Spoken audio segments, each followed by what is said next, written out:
ஆண்களால் அழிக்கவும் முடியும், ஆக்கவும் முடியும். எந்த சின்மையை டப்பிங் யூனியன்ல மிஸ்டர் ராதாரவி பேன் பண்ணி பாட விடாம பேச விடாம பண்ணாரோ, அதே பிலிம் இண்டஸ்ட்ரியில டைரக்டர் லோகேஷ் கனகராஜ் சார் மாதிரி, டைரக்டர் மாரி செல்வராஜ் மாதிரி, ஏஆர் ரகுமான் சார் மாதிரி, நிவாஸ் கே பிரசன்னா அவர்கள் மாதிரி ஆதரிக்கும் போது சின்ன சின்ன சீனிக்கல் சிரிச்சு காட்டு சித்திரமே. இருட்டுல யாரான ஒரு வெளிச்சம் பிடிச்சிக்கிட்டு வந்தா அது ஒரு தீபம் தான் திருப்பி நம்மள திருப்பி கொளுத்த வைக்கிறதுக்கு வருதா?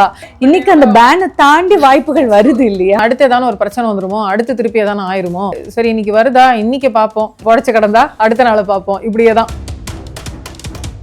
யூனியனுக்குள்ளேயே பேசி முடிச்சிரு அப்படின்னா எனக்கு யூனியனே அன்சேஃபா படுது. ஆனா யூனியன் அன்சேஃப்னு நான் சொன்னேன்னா எனக்கு வாழ்வாதாரம் பாதிக்கப்படும். எனக்கு குடும்பம் இருக்கு, குழந்தை இருக்கு, அதுக்கு நீ வெளியில போய் பிச்சை எடுத்து வாழு அப்படின்னு ஒரு 4 குரல் வரும். அது என்ன வார்த்தை? அது எப்படி ஒருத்தர் இன்னொருத்தர் சொல்ல முடியும்? சொல்லுவாங்க. ஈவன் இன் மை கேஸ் என்ன பேன் பண்ணும்போது 32 வயசு, என்னோட 30s எனக்கு போச்சு இல்ல. ஸோ எத்தனை வருஷம் கூப்பிடல காதலை காதலைக்கு அப்புறம்? 7.5 வருஷம்.